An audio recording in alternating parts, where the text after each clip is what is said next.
Bismillahirrahmanirrahim. Assalamualaikum warahmatullahi wabarakatuh. Selamat pagi Pak Ade, Bu Eka, dan teman-teman semua. Perkenalkan kami dari kelompok 2 ekologi.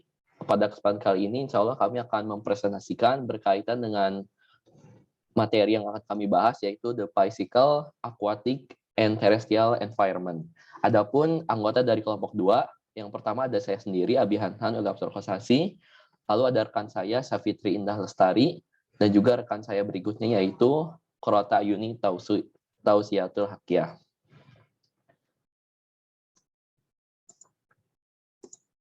Nah baik, adapun pembahasan yang akan kita bahas pada kesempatan kali ini, yang pertama berkaitan dengan physical environment, berikutnya ada the aquatic environment, dan yang ketiga ada the terrestrial environment. Nah, yang pertama akan kita bahas yaitu berkaitan dengan the physical environment. Pertama, kita akan membahas berkaitan dengan faktor lingkungan, di mana seperti kita ketahui bahwa faktor lingkungan ataupun faktor ekologi merupakan setiap bagian ataupun kondisi lingkungan yang mempengaruhi kehidupan satu atau lebih organisme. Seperti kita ketahui misalnya tumbuhan atau hewan itu tentunya dipengaruhi oleh berbagai faktor lingkungan, seperti faktor lingkungan ini ada dua. Yang pertama itu berkaitan dengan faktor lingkungan fisik ataupun faktor abiotik, misalnya iklim, topografi, edafis, maupun juga dipengaruhi oleh faktor lingkungan biotik, di mana contoh dari faktor lingkungan biotik ini yang pertama ada kompetisi, hubungan mangsa-pemangsa, parasitisme ataupun simbiosis, ada juga simbiosis mutualisme maupun komensalisme, dan juga faktor-faktor lainnya.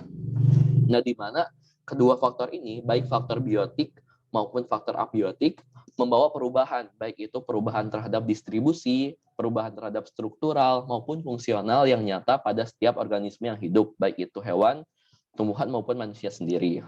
Nah, berikutnya, seperti kita ketahui bahwa untuk tumbuh dan melakukan segala aktivitasnya, baik itu aktivitas misalnya reproduksi maupun aktivitas lainnya, suatu organisme memerlukan hubungan yang harmonis dengan lingkungan terdekatnya, di mana hubungan harmonis yang dimaksud di sini adalah hubungan yang baik dan juga cocok.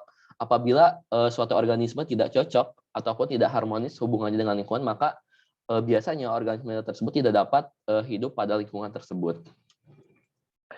Nah, adapun contoh-contoh dari faktor lingkungannya sebenarnya terbagi menjadi tiga ya, ada faktor fisik, ada faktor biologis, dan juga ada faktor kimiawi. Namun secara garis besar saya di sini mengelompokkannya menjadi dua kelompok atau dua faktor besar, yaitu ada faktor abiotik dan juga faktor biotik. Nah, yang pertama berkaitan dengan faktor abiotik. Di antaranya yang berkaitan dengan iklim, misalnya ada curah hujan, ada kelembapan, ada pH, suhu, dan juga yang lain-lainnya. Lalu berikutnya berkaitan dengan topografi, ada ketinggian, ada kemiringan lahan, misalnya ada juga arah dari pegunungan, dan juga faktor-faktor topografi lainnya. Lalu yang ketiga berkaitan dengan faktor abiotik ini ada yang berkaitan dengan edafis, misalnya berkaitan dengan tanah, nutrisi, dan lain-lain. Nah, adapun faktor biotik dari lingkungan ini yang pertama contohnya ada kompetisi, ada juga predasi, dan juga ada simbiosis. Yang kita kenal ada simbiosis mutualisme, simbiosis parasitisme, maupun simbiosis komensalisme.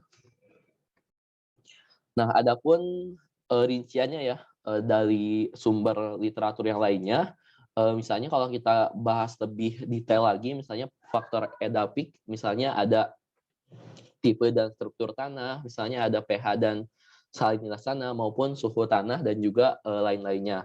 Dan juga contoh lain dari faktor abiotik iklim, misalnya ada suhu, ada cahaya matahari, tekanan atmosfer, dan juga contoh-contoh lainnya yang dapat kita lihat pada gambar berikut.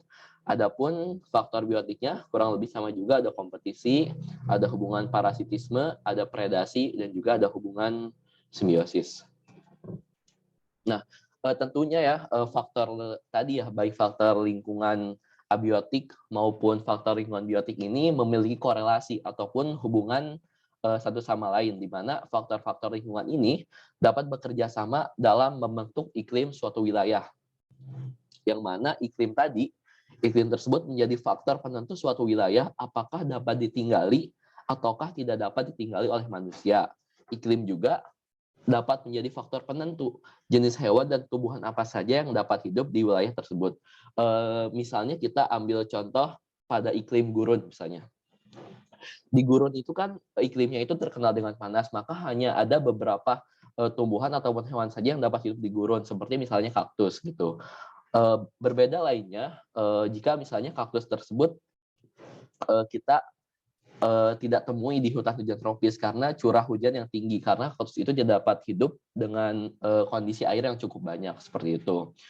Lalu berikutnya selain dipengaruhi oleh faktor abiotik ya seperti suhu, kelembapan dan lain sebagainya, iklim juga dipengaruhi oleh faktor biotik. Nah, di mana contohnya itu misalnya faktor biotiknya adalah tumbuhan gitu. Seperti kita ketahui bahwa tumbuhan itu kan menyerap CO2 dan menghasilkan O2 dari hasil proses fotosintesisnya, maka otomatis hasil dari fotosintesis tersebut berpengaruh terhadap kondisi iklim seperti itu. Nah, berikutnya berkaitan dengan korelasi antar faktor lingkungan ini, seperti kita ketahui bahwa setiap makhluk hidup itu dapat berinteraksi dengan lingkungan fisik. Nah, misalnya interaksinya itu melalui udara yang dihirup oleh makhluk hidup tersebut, lalu melalui air yang diminum, maupun melalui wilayah atau rumah yang dijadikan tempat tinggalnya, seperti yang sudah kita bahas sebelumnya. Nah, pembahasan kita yang berikutnya yaitu berkaitan dengan peran faktor lingkungan dalam seleksi alam. Nah, di mana seperti kita ketahui bahwa dalam seleksi alam itu organisme yang mampu bertahan lebih baik dengan adanya perubahan pada lingkungan, maka akan bertahan hidup. Sebaliknya, organisme yang tidak mampu bertahan ketika adanya perubahan, maka organisme tersebut tidak dapat bertahan hidup ataupun akan mengalami kepunahan. Nah, di mana apabila lingkungan berubah atau misalnya individu berpindah ke lingkungan yang baru, seleksi alam dapat menghasilkan adaptasi terhadap lingkungan baru tersebut. Nah, kita ambil contoh misalnya pada spesies kupu-kupu Biston betularia. Nah, di mana pada saat itu populasi dari kupu-kupu yang bersayap putih dapat kita lihat pada gambar. Pada awalnya itu bersifat dominan atau lebih banyak daripada populasi yang berwarna hitam pada sayapnya. Namun seiring berkembangnya revolusi industri, di mana pada saat revolusi industri tersebut semakin marak polusi udara di sekitar habitat dari kupu-kupu tersebut, maka populasi dari kupu-kupu yang bersayap hitam menjadi meningkat. Nah, kenapa demikian? Dikarenakan populasi kupu-kupu yang berwarna hitam tersebut dapat melakukan kamuflase dengan lingkungan udara yang banyak dengan populasi tersebut. Akibatnya, pada saat masa revolusi industri ini, populasi kupu-kupu yang bersayap hitam menjadi lebih banyak dibandingkan dengan populasi kupu-kupu yang bersayap putih. Lalu berikutnya, setelah tadi ya berkaitan dengan seleksi alam dan faktor lingkungan, kita akan membahas berkaitan dengan hukum minimum dari Liebig. Nah, di mana hukum minimum Liebig ini berbunyi pada keadaan kritis, bahan-bahan pendukung kehidupan suatu organisme yang tersedia dalam jumlah minimum bertindak sebagai faktor pembatas. Nah, di mana penemu atau penentu dari hukum ini yaitu Justus Liebig pada tahun 1840 menemukan pada hasil tanaman itu bahwa hasil tanaman tidak ditentukan oleh unsur hara seperti misalnya NPK yang diperlukan dalam jumlah banyak. Tetapi hasil tanamannya itu ditentukan oleh mineral seperti magnesium yang diperlukan dalam jumlah sedikit oleh tanaman. Nah, di mana hukum Liebig ini dapat kita ibaratkan seperti gambar berikut gitu. Jadi faktor pembatas atau faktor penentu suatu organisme dapat hidup itu ditentukan oleh jumlah minimum daripada nutrisi yang diperlukan oleh tumbuhan gitu. Jadi patokannya itu bukan dari jumlah zat ataupun unsur hara yang diperlukan banyak, tetapi dari jumlah unsur hara yang diperlukan sedikit oleh tumbuhan gitu. Nah, lalu berikutnya kita akan membahas berkaitan dengan hukum toleransi Selford. Nah, di mana hukum ini menyatakan Yang pertama itu populasi mempunyai kondisi kemampuan bertahan hidup optimal di dalam batas-batas kritikal minimal dan juga batas kritikal maksimum. Lalu berikutnya, pada saat populasi terdapat pada ujung dari faktor pembatas tertentu, maka tingkat kelangsungan hidup akan menurun. Nah, maksudnya seperti apa? Maksudnya mungkin saya coba next terlebih dahulu. Nah, untuk dapat lebih memahami ya berkaitan dengan hukum toleransi dari Selford ini, kita dapat memahaminya melalui gambar sebagai berikut. Nah, di mana misalnya itu kita lihat pada gambar ada spesies kupu-kupu gitu. Nah, di mana pada zona optimal populasi dari kupu-kupu tersebut maka akan banyak gitu ya. Di mana pada zona optimal di sini batasan-batasannya itu seperti dalam hal ini pH dan temperatur ini berada pada kondisi optimum gitu, tidak terlalu banyak atau kondisi maksimum dan juga tidak terlalu sedikit atau kondisi minimum gitu, di mana ketika terjadi pergeseran dari kondisi optimum misalnya ke kondisi minimum atau kondisi terlalu asam dan juga terlalu dingin, maka dapat kita lihat pada gambar populasi kupu-kupu tersebut menjadi semakin berkurang. Nah, di mana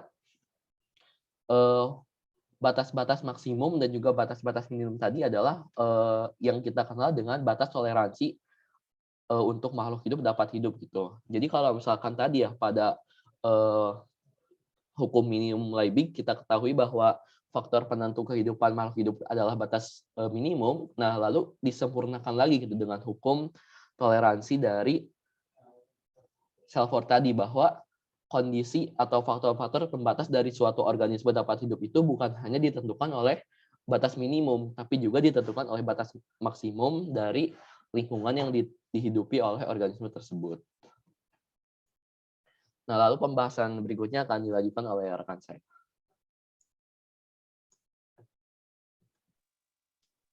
Baik, pembahasan yang kedua adalah membahas tentang di aquatic environment. Boleh di next aja, Abi.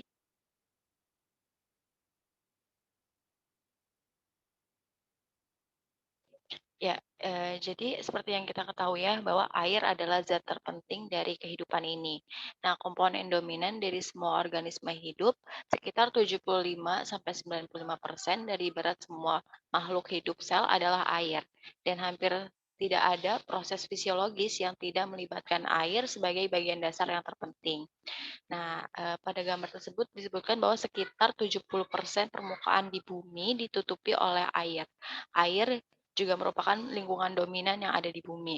Nah, faktor utama yang mempengaruhi adaptasi organisme yang menghuni perairan lingkungan adalah salinitas air. Nah, ekosistem perairan air ini dibagi menjadi 3 kategori, yaitu pertama ada perairan dalam, yaitu berupa kolam, danau, mata air atau sungai. Yang kedua itu perairan laut, yaitu air asin, dan yang ketiga itu adalah perairan muara, tidak asin seperti air laut, tetapi lebih asin daripada air tawar. Nah, 3 kategori utama ini juga dibagi lagi menjadi berbagai ekosistem perairan berdasarkan kedalaman dan aliran air, substrat, dan jenis organisme yang biasanya tumbuhan yang mendominasi. Nah, dari total sumber daya air yang tersedia di planet bumi ini, sekitar 97,2% ditemukan di lautan dan hanya sekitar 2,8% adalah perairan pedalaman yang sudah disebutkan tadi, seperti sungai, danau, mata air, dan lain-lain termasuk salju. Boleh di next, Abi.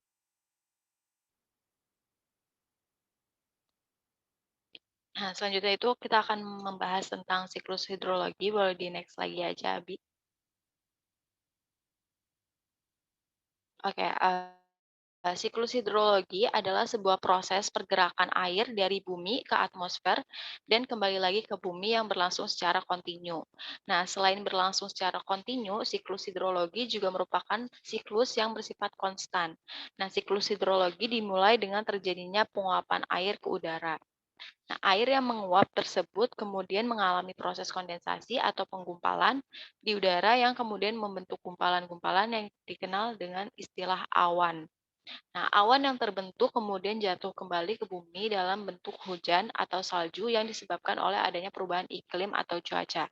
Nah, butiran-butiran air tersebut sebagian ada yang langsung masuk ke permukaan tanah atau infiltrasi, dan sebagian mengalir sebagai aliran permukaan. Nah, aliran permukaan yang mengalir kemudian masuk ke dalam tampungan-tampungan seperti danau, waduk, dan cekungan tanah lain, dan selanjutnya terulang kembali rangkaian siklus hidrologi. Boleh di next, Abi? Oke, jadi ini adalah unsur-unsur utama dalam siklus hidrologi. Yang pertama ada presipitasi. Jadi presipitasi ini didefinisikan sebagai sebuah proses turunnya air dari atmosfer ke permukaan bumi. Jumlah presipitasi yang turun ke bumi tidak tetap bentuk dan jumlahnya.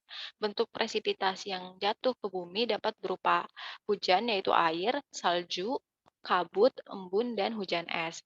Bervariasinya bentuk dan jumlah presipitasi yang jatuh ke bumi ini disebabkan oleh faktor-faktor klimatologi di atmosfer, seperti tekanan atmosfer, angin, dan temperatur. Yang kedua itu ada infiltrasi. Infiltrasi adalah proses masuknya air ke dalam tanah melalui permukaan tanah. Nah, proses infiltrasi dapat berlangsung secara vertikal dan horizontal.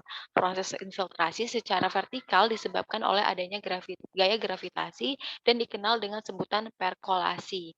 Nah, proses infiltrasi yang terjadi secara horizontal disebabkan oleh adanya gaya kapiler yang dikenal sebagai aliran antara atau interflow. Yang ketiga adalah evaporasi.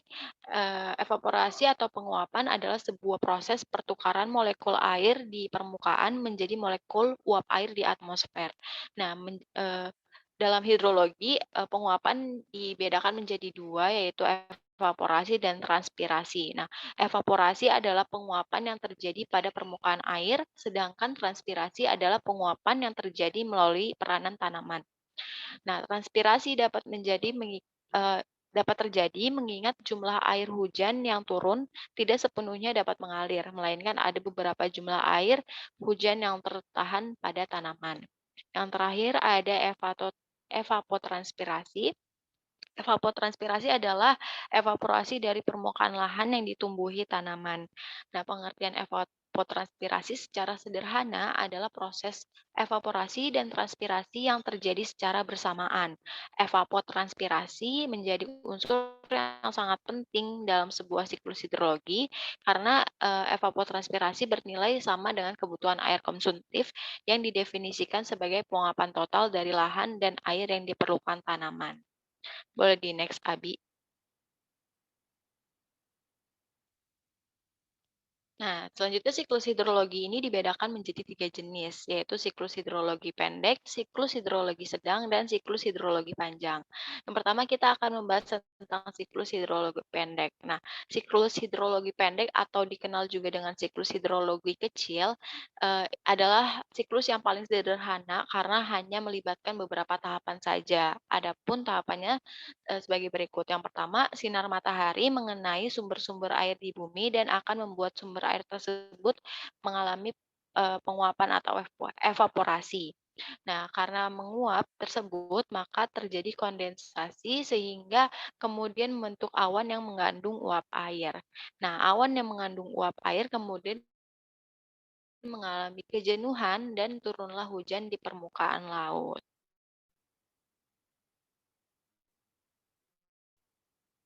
Boleh di next. Oke, yang selanjutnya adalah siklus hidrologi sedang. Nah, siklus sedang tentunya memiliki proses yang sedikit lebih panjang daripada siklus hidrologi pendek. Adapun beberapa tahapan dari siklus hidrologi sedang adalah sebagai berikut. Matahari menyinari permukaan bumi termasuk sumber-sumber air, yaitu macam-macam laut, samudera, dan lainnya, sehingga sumber-sumber air tersebut mengalami penguapan. Kemudian terjadi evaporasi. Nah, uap air yang telah terbentuk dari hasil pemanasan bergerak karena tertiup oleh angin ke darat. Maka terbentuklah awan dari akibat pemanasan daratan bumi. Nah, air yang turun di daratan akan mengalir ke sungai atau saluran-saluran air lainnya, kemudian mengalir lagi ke laut untuk kembali mengalami siklus hidrologi. Boleh di next lagi, Abi? Selanjutnya yang terakhir adalah siklus hidrologi panjang atau siklus hidrologi besar. Nah, siklus hidrologi panjang atau besar ini memiliki tahapan yang lebih kompleks daripada dua siklus di atas.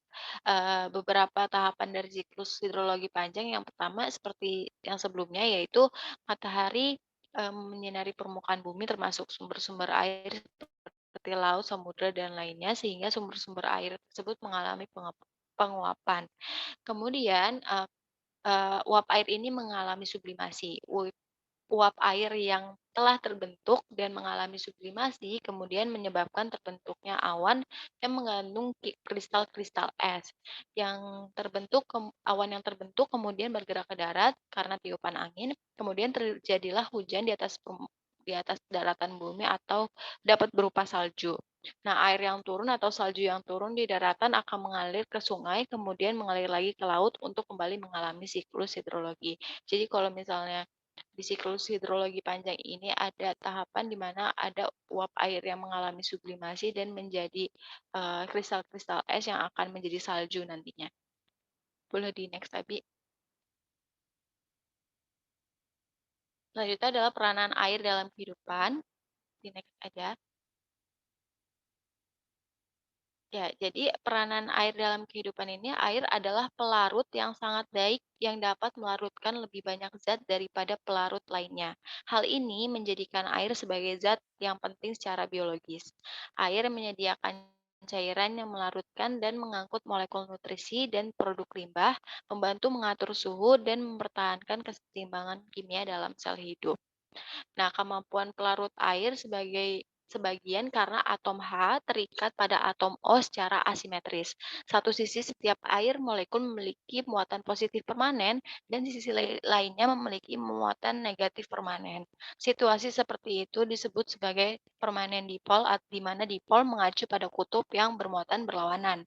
Karena muatan yang berlawanan menarik, molekul air tertarik kuat ke satu sama lain, mereka juga menarik molekul lain yang membawa muatan yaitu berupa ion. Nah, sifat pelarut air ini berperan dalam keberadaan sebagian besar mineral, yaitu unsur dan senyawa anorganik yang ditemukan di lingkungan perairan. Boleh di next, Abi. Selanjutnya adalah sifat fisik air. Di next aja, Abi. Nah, susunan fisik molekul komponen air membuat air ini adalah zat yang unik. Molekul air terdiri dari dua atom hidrogen bergabung dengan satu atom oksigen diwakili oleh simbol kimia H2O. Nah, atom H ini terikat pada atom O secara asimetris yang sudah dijelaskan tadi dan ada di gambar yang A.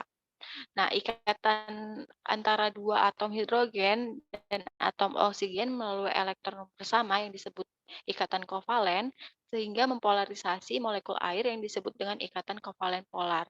Ada ya di gambar yang B. Nah, karena polaritasnya, setiap molekul air menjadi terikat lemah dengan molekul yang lainnya atau molekul air yang lainnya. Itu terdapat di gambar yang C. Ikatan atom hidrogen dengan atom oksigen dari dua molekul air yang berbeda menimbulkan susunan kisi molekul yang dapat dilihat di gambar D. Namun, eh, atom oksigen dari dua molekul air yang berbeda menimbulkan susunan kisi yang ikatannya ini lemah dibandingkan dengan ikatan antara hidrogen dan oksigen atom. Sehingga sifat fisik air ini mudah dipatahkan dan mudah diubah atau direformasi. Boleh di next, Abi. Nah, selanjutnya pada keadaan suhu normal, air berada dalam fase cair. Namun pada keadaan tertentu, air terdapat dalam tiga bentuk kesetimbangan, yaitu cair, padat, dan uap. Air mempunyai sifat fisik yang unik karena pembekuan air terjadi mulai dari atas. Hal ini disebabkan pada waktu air menjadi dingin, kerapatan air menjadi lebih kecil daripada yang panas. Akibatnya, air yang lebih dingin atau yang sudah membeku akan mengapung ke bagian atas. Nah, volume air yang mengalami penyusutan apabila didinginkan, penyusutan air tersebut hanya berlangsung sampai suhu 4 derajat Celcius. Kemudian akan mengembang lagi pada suhu 0 derajat Celcius yaitu titik beku air Pada penurunan selanjutnya volume es akan tetap. Boleh di next, Abi. Ya, ini selanjutnya adalah beberapa sifat fisik air. Nah, salah satunya itu adalah panas jenis dan panas laten air yang relatif lebih besar dibandingkan dengan benda-benda lainnya. Panas jenis es sekitar 0,50 kalori kalori per gram Celcius, sedangkan panas jenis air yaitu 1,0 kalori per gram derajat Celcius. Nah, artinya jumlah panas yang diperlukan untuk menaikkan suhu 1 derajat Celcius sebanyak 1 gram air adalah 1,0 kalori. Hal ini berarti jika diberikan panas yang sama pada beberapa zat, maka kenaikan suhu air lebih lama daripada benda-benda lain. Prinsip ini digunakan dalam industri pangan untuk pendinginan makanan. Sebaliknya, panas yang ditangkap oleh air juga sukar dilepaskan.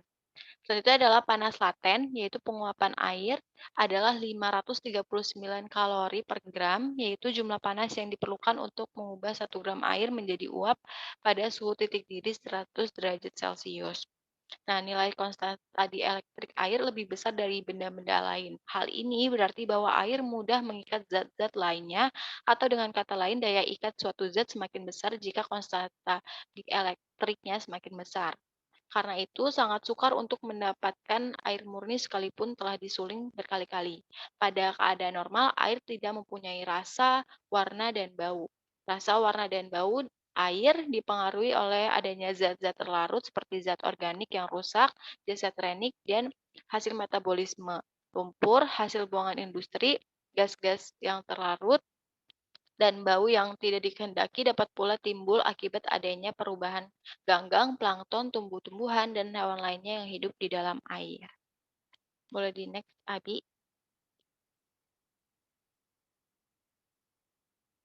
Ya, boleh di next lagi. Ini sudah dijelaskan. Nah, selanjutnya pembahasannya adalah hubungan air dengan cahaya. Boleh di next, Abi? Nah, ketika cahaya mengenai permukaan air, jumlah tertentu adalah dipantulkan lagi ke atmosfer. Nah, jumlah cahaya yang dipantulkan dari permukaan tergantung pada sudut di mana cahaya menyerang permukaan. Nah, semakin rendah sudutnya, semakin besar jumlah cahaya tercermin. Akibatnya, jumlah cahaya yang dipantulkan dari permukaan air akan bervariasi baik diurnal dan musiman antara ekuator dan kutub. Nah, jumlah cahaya yang memasuki permukaan air jauh lebih dikurangi dengan dua proses tambahan. Yang pertama, partikel tersuspensi baik hidup maupun mati mencegah cahaya dan menyerap atau menyebarkannya. Hamburan cahaya yang menambah panjang lintasannya melalui air dan menghasilkan redaman lebih lanjut. Nah, yang kedua, air sendiri menyerap cahaya. Selain itu, air menyerap beberapa panjang gelombang dari yang lain. Pertama diserap adalah cahaya merah yang terlihat dan radiasi inframerah dalam panjang gelombang yang lebih besar dari 750 nanometer. Nah, penyerapan ini mengurangi energi matahari hingga setengahnya. Selanjutnya di air jernih, warna kuning menghilang diikuti oleh hijau dan ungu. Hanya misalkan panjang gelombang biru untuk menembus air yang lebih dalam. Sebagian kecil cahaya biru hingga dengan bertambahnya kedalaman. Di air laut paling jernih hanya sekitar 10% cahaya biru yang mencapai kedalaman lebih dari 100 meter. Boleh di next, Abi. Ya, perubahan kuantitas dan kualitas cahaya ini memiliki pengaruh yang penting, implikasinya bagi kehidupan di lingkungan perairan. Baik secara langsung mempengaruhi kuantitas dan distribusi produktivitas, dan secara tidak langsung mempengaruhi profil vertikal suhu dengan kedalaman air. Nah, kurangnya cahaya di perairan laut yang lebih dalam telah mengakibatkan berbagai adaptasi. Nah, organisme yang hidup di perairan yang lebih dalam, yaitu di bawah 1.000 meter, sering kekurangan pigmen. Adaptasi lain adalah mata mereka besar yang memberikan organisme ini memiliki kemampuan mengumpulkan cahaya maksimum. Nah, maka banyak organisme juga memiliki organ beradaptasi yang menghasilkan cahaya melalui reaksi kimia yang disebut dengan bioluminesensi. Jadi kalau misalnya udah di bawah kedalaman 1000 meter, biasanya organismenya itu memiliki karena kekurangan cahaya, memiliki kemampuan adaptasi, biasanya mereka itu kekurangan pigmen, kemudian mata mereka itu lebih besar untuk menangkap cahaya yang lebih maksimum.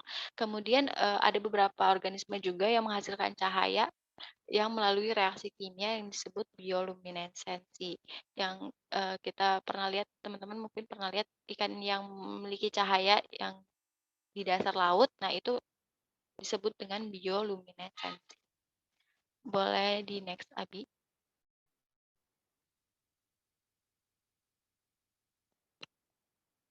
Nah, selanjutnya adalah profil suhu perairan. Nah, saat sinar matahari diserap, boleh di next lagi. Oke, saat sinar matahari diserap di permukaan air, air akan memanas. Nah, angin dan gelombang permukaan mencampur air permukaan. Nah, mendistribusikan panas secara vertikal. Nah, air permukaan yang hangat bergerak ke bawah, sedangkan air yang lebih dingin di bawah bergerak ke atas permukaan. Sebagai hasil dari percampuran vertikal ini, panas dipindahkan dari permukaan ke bawah dan penurunan suhu air dengan kedalaman tertinggal penurunan radiasi matahari. Nah, wilayah profil kedalaman vertikal di mana suhu paling cepat menurun disebut thermocline. Nah, kedalaman thermocline akan tergantung pada input radiasi matahari ke permukaan air dan pada tingkat pencampuran vertikal atau kecepatan angin dan gelombang. Di bawah thermocline, suhu air terus menurun mengikuti kedalaman, tetapi pada tingkat yang lebih jauh lebih lambat. Nah, hasilnya adanya perbedaan pola zonasi suhu dengan kedalaman. Kalau misalnya teman-teman bisa lihat di gambarnya, di situ jadi ada dibagi 3 zona, yaitu epilimnion, thermocline, sama hipolimnion. Jadi epilimnion ini adalah yang di permukaan ya, suhunya itu hangat, kepadatannya itu rendah, dan merupakan air permukaan. Yang kedua adalah lapisan yang kedua, ini di antara epilimnion dan hipolimnion, yaitu thermocline. Nah, thermocline ini adalah zona perubahan suhu secara cepat. Yang paling bawah itu adalah hipolimnion, yaitu suhunya itu dingin, kepadatannya tinggi, dan berada di perairan dalam. Nah, perubahan kepadatan pada thermocline bertindak sebagai penghalang fisik yang mencegah pencampuran lapisan atas yang tadi epilimnion dan lapisan bawah hipolimnion. Jadi, thermocline ini sebagai pembatas gitu ya antara lapisan atas dan lapisan bawah. Boleh di next, Abi. Nah, selanjutnya yang terakhir itu adalah perubahan profil suhu perairan pada negara-negara yang memiliki 4 musim. Nah, perubahan musiman yang perubahan musiman pada masukan radiasi matahari menimbulkan perubahan profil kedalaman vertikal suhu air. Nah, posisi thermocline yang sudah saya jelaskan tadi itu permanen di daerah yang negaranya itu beriklim tropis. Namun kalau misalnya iklimnya itu memiliki 4 musim, biasanya posisi thermocline-nya ini bervariasi. Nah, di zona beriklim sedang, banyak perairan yang lebih besar mengalami pencampuran epilimnion dan hipolimnion pada musim gugur dan musim semi. Nah, yang terakhir itu adalah profil suhu badan air yang mengalir sangat bervariasi pada negara-negara yang memiliki 4 musim, yaitu musim panas, musim gugur, musim salju. Boleh di next, Abi.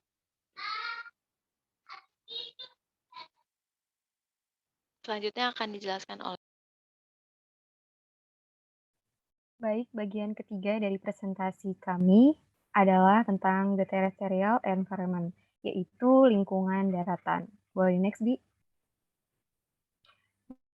Nah, sebelum kita membahas lebih lanjut tentang lingkungan daratan, kita harus lebih tahu dulu apakah itu ekosistem terestrial. Nah, dalam ekosistem terestrial ini adalah ekosistem yang berada di daratan. Nah, dikenal karena keanekaragamannya dan dikelompokkan menjadi beberapa kategori besar yang disebut sebagai bioma. Nah, ada 8 bioma terestrial utama, yaitu yang pertama ada hutan hujan tropis, yang kedua ada sabana, yang ketiga ada gurun subtropis, yang keempat ada kapar, yang kelima ada padang rumput beriklim sedang, yang keenam hutan beriklim sedang, yang ketujuh adalah hutan boreal, dan yang terakhir adalah tundra Arctic. Nah, ini adalah beberapa bioma dari lingkungan daratan. yang sebagai pengetahuan bagi kita bahwa di daratan itu terdapat 8 bioma ini. Nah, untuk selanjutnya, body next, Bi. Yang pertama, pembahasan tentang lingkungan daratan adalah faktor pembahasan dalam lingkungan daratan. Body next. Sebelum kita membahas tentang faktor pembatas dalam lingkungan daratan ini, kita harus tahu dulu nih, apa yang dimaksud dengan faktor pembatas atau limiting factor. Nah, itu adalah sebagai keadaan yang mendekati atau melampaui ambang batas toleransi suatu kondisi. Nah, biasanya di lingkungan daratan ini ada faktor pembatasnya, yaitu ada udara, air, dan suhu. Dan biasanya faktor pembatas itu adalah faktor abiotik. Sebelumnya sudah dijelaskan oleh Abi bahwa dalam faktor fisik itu ada lingkungan abiotik dan biotik. Nah, dalam faktor pembatas lingkungan daratan ini adalah faktor abiotik atau faktor yang tidak hidup, meliputi udara, air, dan suhu. Nah, udara, air, dan suhu ini juga mempengaruhi dalam keanekaragaman spesies. Nah, dalam ekosistem terestrial ini memiliki disipasi energi yang lebih efisien dari ekosistem perairan. Apakah disipasi energi itu? Nah, disipasi energi itu adalah kehilangan energi pada suatu organisme karena interaksi antara cahaya dan materi.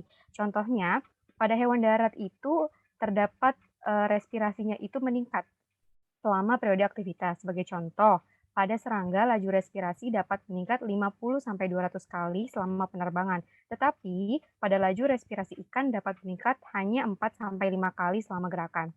Jadi, disipasi energi pada hewan daratan itu lebih tinggi. Nah, jadi gini, kalau misalnya di daratan, cahaya itu pasti lebih langsung ya, langsung menuju ke daratan. Sedangkan kalau di air itu butuh beberapa lapisan melewati air dulu dan melewati berbagai biota yang ada di dalamnya. Nah, jadi pada lingkungan daratan ini respirasi atau disipasi energinya, hilangnya energinya ketika respirasi itu lebih cepat karena cahaya itu menjadi faktor pembatas pada lingkungan daratan yang berlangsung cepat seperti itu. Jadi bisa dikatakan bahwa pada hewan darat ini disipasi energi atau kehilangan energi itu lebih tinggi daripada hewan laut. Boleh di next, Bi. Nah, selanjutnya tadi kita sudah menyinggung tentang cahaya. Nah, di sini kita juga membahas bagaimana sih cahaya itu bisa bertindak sebagai faktor lingkungan. Boleh di next, Bi. Nah, seperti yang kita tahu, cahaya itu bersumber dari sinar matahari dan merupakan sumber utama energi dalam dunia biologis. Nah, cahaya adalah pita sempit yang terlihat yaitu memiliki panjang gelombang 390 sampai 760 nanometer. Nah, dari segi ekologi, cahaya ini bermanfaat bagi organisme. Dan dalam cahaya kita kenal sebagai radiasi. Apa sih itu radiasi? Radiasi itu merupakan kualitas sinar, panjang gelombang dan warna, serta intensitas cahaya. Karena laju fotosintesis pada tumbuhan akan bervariasi sesuai dengan perbedaan panjang gelombang yang ada. Jadi bisa kita simpulkan bahwa cahaya matahari ini bisa berfungsi untuk tumbuhan terlebih dahulu ya. Yang kita tahu kan lingkungan itu ada tumbuhan dan hewan sebagai makhluk hidup. Nah, di sini cahaya sebagai faktor lingkungan untuk tumbuhan itu ada dua fungsi yang berlawanan. Yang pertama itu radiasi cahaya matahari menguntungkan karena sebagai sumber energi untuk fotosintesis, di mana kita tahu fotosintesis sangat membutuhkan cahaya mataharinya untuk membuat makanan. Nah, kemudian fungsi yang kedua ini berlawanan, yang tadi menguntungkan dan yang sekarang ini adalah yang merugikan, yaitu radiasi cahaya matahari merugikan karena cahaya matahari langsung akan merusak dan membunuh protoplasma pada sel tumbuhan. Boleh next, Bi. Nah, selanjutnya ini adalah jika cahaya tampak dilewatkan melalui prisma. Nah, sebagai informasi bahwa prisma itu adalah bentuk tanah. Nah, jadi nanti di slide berikutnya kita akan membahas bentuk-bentuk tanah, bagaimana bentuknya. Nah, di sini jika cahaya itu tampak dilewatkan melalui prisma, bentuk tanah yang berbentuk prisma itu akan muncul beberapa spektrum warna. Nah, di sini ada 7, yang ada violet, ada biru kehijauan, ada hijau, ada kuning, ada oranye, dan ada merah. Nah, di sini kita tahu panjang dari spektrum warna merah itu adalah 650 sampai 760 yang memiliki memiliki energinya itu adalah sekitar 42,70 kilokalori. Nah, teman-teman pasti pernah mendengar bahwa ada yang namanya radiasi inframerah. Nah, radiasi inframerah itu masuk ke mana ya di antara spektrum warna ini? Jadi, kalau misalnya radiasi inframerah dan radiasi ultraviolet itu tidak terlihat karena memiliki rentang panjang gelombang 10 sampai 390 nanometer. Nah, jadi di bawah ini ya, di bawah violet kalau sinar ultraviolet. Kalau sinar inframerah itu di atasnya ini, yaitu sekitar 760 sampai 10.000 nanometer. Jadi seperti itu ya teman-teman. Kalau misalnya teman-teman melihat ada yang namanya sinar ultraviolet dan sinar inframerah, dan itu cukup berbahaya ya jika terpapar secara langsung secara terus-menerus. Nah, kemudian boleh di next, Di. Ya, tadi kita sudah membahas cahaya sebagai faktor dari tumbuhan. Nah, kemudian kita akan membahas cahaya sebagai faktor dari hewan. Nah, di sini cahaya mempengaruhi proses perkembangan pada banyak ikan dan ngengat sutra. Nah, ritme biologis aktivitas maksimum dan minimum dapat terjadi sekali atau 2 kali dalam setiap bulan lunar. Nah, jika ritme terjadi sekali dalam 30 hari disebut lunar. Tetapi jika ritme itu terjadi selama 15 hari disebutnya semilunar. Nah, di sini adalah contoh dari pemijahan ikan Leutheusthenius. Nah, ini ikan yang berada pada dasar laut. Ikan ini mengalami pemijahan pada 3 atau 4 malam setiap minggu. Nah, di sini ikan ini termasuk semilunar karena dia mengalami pemijahan selama 2 minggu saja, yaitu kurang dari 15 hari. Oleh karena itu disebutnya sebagai semilunar. Nah, contoh selanjutnya adalah siput Limnea palustris. Nah, di sini juga siput ini mengalami siklus bertelur itu sekitar 13,5 jam. Nah, itu terjadi kurang dari 15 hari juga dan disebut sebagai semilunar. Nah, kemudian cahaya juga mempengaruhi gerak pada hewan dan memiliki efek pada ukuran mata hewan laut. Tadi juga sempat disinggung oleh Purwata, di mana cahaya ini akan berpengaruh pada hewan laut, yaitu dalam bentuk adaptasinya, matanya itu lebih besar ya, karena untuk menampung banyak cahaya, seperti itu. Boleh di next, Di? Ya, selanjutnya pembahasan tentang lingkungan daratan yaitu tanah sebagai faktor lingkungan. Di sini kita akan membahas tentang formasi tanah, kemudian ada karakter fisik, ada horizon, ada kapasitas tanah, dan ada tipe tanah. Boleh next, Di? Ya, di sini teman-teman sudah tahu dan sudah menginjak ya setiap hari tanah di rumahnya masing-masing atau dimanapun kalian berada. Nah, di sini kita harus mengetahui dulu nih, sebenarnya pengertian dari tanah itu apa ya? Nah, tanah adalah lapisan bumi yang memiliki karakteristik awalnya bergantung pada material batuan induk. Tetapi perkembangan selanjutnya itu tergantung pada iklim, topografi, dan vegetasi. Nah, tanah itu memiliki 2 lapisan, itu secara umum yaitu ada lapisan atas dan ada lapisan bawah. Kalau lapisan atas itu memiliki warna berbeda-beda tergantung jenis humus dan bahan mineral yang ada. Jadi warna tanah itu nanti akan kita bahas, itu tergantung dari unsur-unsur yang terkandung di dalamnya. Kemudian tanah bagian paling bawah itu berisi atau mengandung batuan-batuan gitu kan ya. Nah, itu adalah disebut juga material batuan induk. Nah, kemudian tanah menyediakan penjangkaran mekanis ke tanaman, di mana kita tahu bahwa tanah ini sangat memiliki peran penting untuk tanaman bisa bertumbuh dan berkembang. Kemudian bisa juga menahan air dan ion mineral tempat tanaman bergantung nutrisi. Nah, kemudian dari tanah ini memiliki faktor-faktor untuk lingkungan yang termasuk dalam struktur, formasi tanah, dan karakteristik tanah yang berbeda. Nah, kita akan membahasnya satu persatu. Boleh di next, Di? Ya, di sini yang pertama kita akan membahas formasi tanah. Nah, tanah terbentuk dari bahan batuan atau bedrock melalui proses fisik, pelapukan kimiawi, dan biologis. Nah, sini sudah ada ya, sudah tertayangkan di slide bahwa ada 3 jenis pelapukan, ada pelapukan fisik, pelapukan kimia, dan pelapukan biologis. Nah, perbedaannya kalau pelapukan fisik itu disebabkan oleh faktor iklim, arus sungai, air, dan gravitasi. Nah, kemudian air dan suhu tinggi memudahkan penguraiannya. Jadi di sini adalah pelapukan fisik. Sedangkan kalau pelapukan kimia pasti berhubungan dengan unsur-unsur kimia. Dan di sini melibatkan pengurangan senyawa kompleks oleh asam karbonat. Produk akhir dalam pelapukan kimia ini adalah serpihan batu, kemudian batu-batu yang berbeda jenisnya. Nah, selanjutnya pelapukan yang ketiga itu adalah pelapukan biologis. Nah, di sini pasti melibatkan proses-proses biologis. Nah, proses biologis yang dimaksud adalah proses dekomposisi.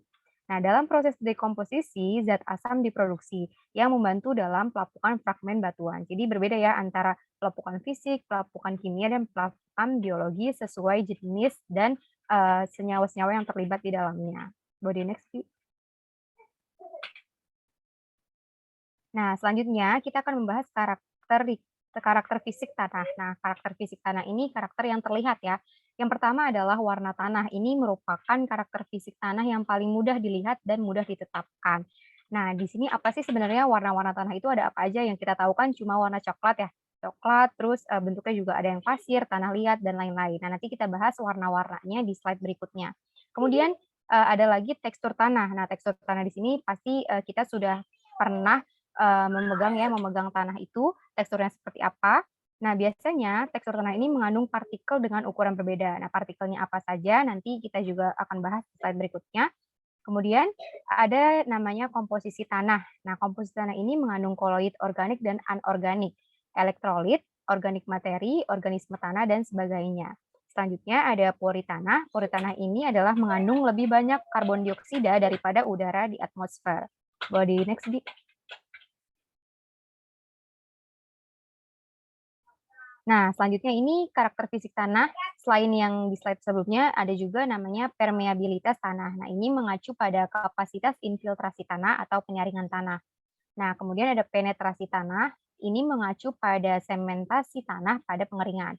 Kemudian ada kohesi tanah, mengacu pada permukaan ketegangan film air dalam tanah. Dan yang terakhir ada plastisitas tanah, mengacu pada ketahanan tanah terhadap deformasi. Boleh next, Bi. Nah, kita akan membahasnya tentang karakteristik tanah yang sudah disebutkan sebelumnya. Yang pertama ada warna tanah. Nah, warna tanah ini tadi kita sudah tahu ya bahwa ini adalah karakter fisik yang paling mudah dilihat dan mudah kita amati. Nah, kemudian warna tanah ini juga berhubungan dengan sifat kimia dan sifat fisika.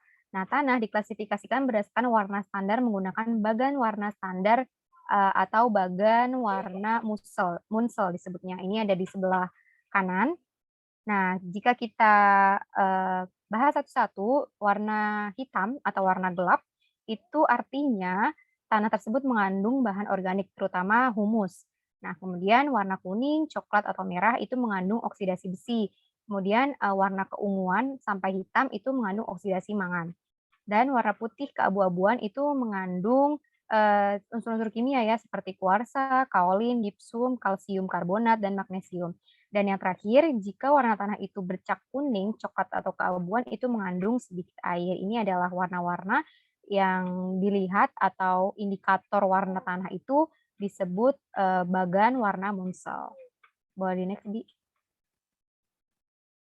Nah, kemudian kita akan membahas tekstur tanah. Nah, tekstur tanah ini mengandung partikel dengan ukuran yang berbeda, dan ini sangat penting untuk penentuan kapasitas menahan air dan untuk aerasi. Nah, kapasitas menahan air ini menentukan jenis vegetasi juga untuk tumbuhan dan ekosistem di dalamnya. Kemudian, berdasarkan ukuran partikel, tekstur tanah diklasifikasikan menjadi 4. Ada gravel, sand, ada silt, dan ada clay. Nah, di sini jika kita lihat klasifikasinya, kalau gravel itu kurang dari 2 mm dan bukan dari pecahan tanah. Dan ini ada gambarnya. Kemudian kalau sand itu adalah 0,05 sampai 2 mm itu bentuknya ya atau ketebalannya. Mudah dilihat dan dirasakan. Kemudian ada silt itu 0,002 sampai 0,005 mm dan hampir tidak terlihat oleh mata telanjang dan teksturnya itu seperti tepung, jadi sangat halus. Kemudian ada yang terakhir itu clay. Clay ini sangat kecil ukurannya dan jika dilihat oleh mikroskop biasa. Jadi ini ukurannya sangat kecil dan tidak bisa dilihat oleh mata langsung ya. Itu bisa dilihat dengan mikroskop. Boleh next, Bi. Oke, yang selanjutnya adalah komposisi tanah, kandungan-kandungan yang ada di dalam tanah.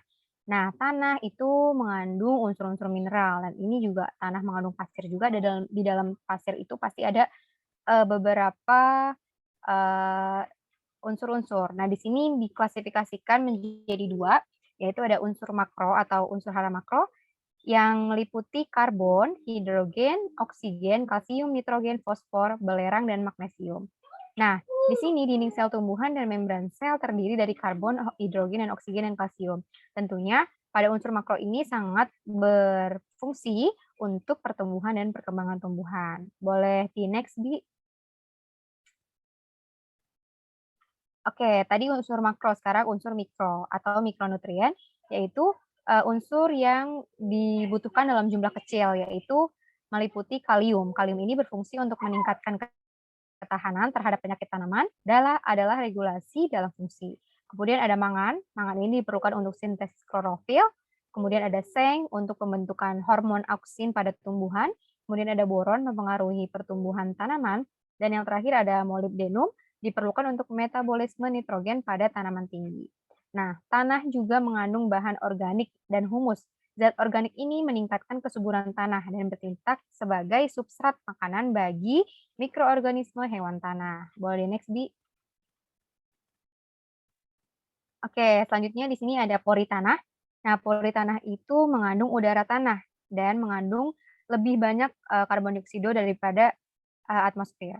Nah, suhu tanah dalam pori tanah ini juga berperan penting untuk memengaruhi distribusi dan pertumbuhan mikroorganisme hewan dan tumbuhan. Kemudian ruang pori tanah ini terdiri dari dua jenis, yaitu kapiler dan non-kapiler yang berisi udara dan air. Tanah yang baik, kedua jenis pori dan volumenya harus terwakili secara merata. Boleh next, Bi? Nah, selanjutnya dalam tanah ini terdiri dari beberapa lapisan juga. Tadi kan secara umum hanya terdiri dari dua ya, ada atas dan bawah. Nah, di sini ada horizon, yaitu suatu lapisan tanah yang terletak hampir sejajar dengan permukaan tanah, mempunyai ketebalan minimal dan dibedakan berdasarkan warna, tekstur, struktur, konsistensi, dan sifat-sifat lainnya yang diamati di lapangan. Nah, sedangkan horizonisasi adalah proses yang menyebabkan bahan induk terdiferensiasi menjadi profil tanah dengan jumlah horizon. Nah, jadi horizon ini terdiri dari beberapa jenis. Nah, kita akan membahasnya masing-masing. Boleh di next, Bi?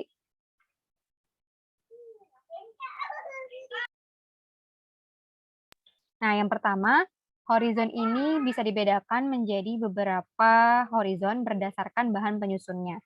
Di sini ada horizon O yang paling atas, itu terbentuk dari zat organik atau sisa tanaman dan hewan, sebagian besar dari daun yang membusuk dan ranting. Kemudian warnanya ini adalah coklat tua dan disebut sebagai zona aktivitas maksimum. Sedangkan horizon A, di bawahnya horizon O, itu disebut zona eluviasi. Nah, terbentuknya itu dari bahan-bahan mineral. Kalau tadi horizon O itu terbentuknya dari zat organik, nah kalau horizon A ini terbentuknya dari bahan mineral. Biasanya berwarna hitam kecoklatan, dan ini adalah pencucian tanah unsur Fe dan kalsium. Boleh di next? Nah, selanjutnya adalah horizon E, yaitu terletak di bawah horizon A. Nah, kemudian disebutnya zona eluviasi. Kemudian ada horizon B, itu mengandung tanah liat, koloid organik, dan air. Disebut zona akumulasi atau iluviasi. Nah, kemudian horizon C, terdiri dari lapisan glet, mengandung akumulasi CaCO3 dan CaSO4. Dan yang terakhir adalah horizon R atau batuan induk, itu berisi bahan batuan tua lapuk tanpa aktivitas biologi. Jadi horizon R ini adalah batu-batuan ya, teman-teman. Boleh next? Nah, selanjutnya karakter fisik tanah adalah tipe tanah. Nah, tipe tanah ini sangat beragam sesuai dengan bentuknya. Di sini ada granular, ada prisma, ada masif, ada butir, ada kubus, ada lempeng. Nah, di sini maksudnya horizon A, horizon B itu terletaknya di horizon A, ini di horizon B, di sini horizon B dan horizon E. Ini adalah letaknya dan ini adalah bentuk-bentuknya. Boleh next, Bi? Nah, selanjutnya tadi yang sempat saya singgung bahwa tanah itu memiliki beberapa bentuk. Yang pertama itu ada bentuk bulat seperti ini, bulat seperti bola yang menggumpal. Kemudian ada bentuknya prisma seperti digambar pada slide. Kemudian boleh di next. Kemudian ada berbentuk pipih seperti oval ya. Nah, di sini juga ada berbentuk kubus. Jadi masing-masing tanah memiliki bentuk yang berbeda walaupun dengan kasat mata itu tanah terlihat sama semua ya, tetapi sebenarnya tanah itu memiliki berbagai bentuk tadi yang sudah kita bahas bersama-sama. Boleh next. Nah, ini adalah tipe tanah. Tadi kan kita sudah membahas bentuk tanah ya. Ini adalah tipe tanahnya. Nah, yang pertama itu ada alfisol. Nah, alfisol ini jenis tanah yang kaya akan aluminium dan besi. Nah, kemudian yang kedua itu ada andisol. Itu adalah jenis tanah abu vulkanik. Biasanya kalau misalnya setelah ini ya erupsi gunung berapi, nah itu pasti ada yang namanya tanah vulkanik. Nah, ini merupakan jenis tanah yang disebut sebagai andisol. Nah, kemudian ada histosol. Histosol ini adalah jenis tanah organik yang sebelumnya disebut tanah rawa. Jadi kalau tanah rawa itu tipe tanahnya disebut sebagai histosol. Boleh di next, Bi?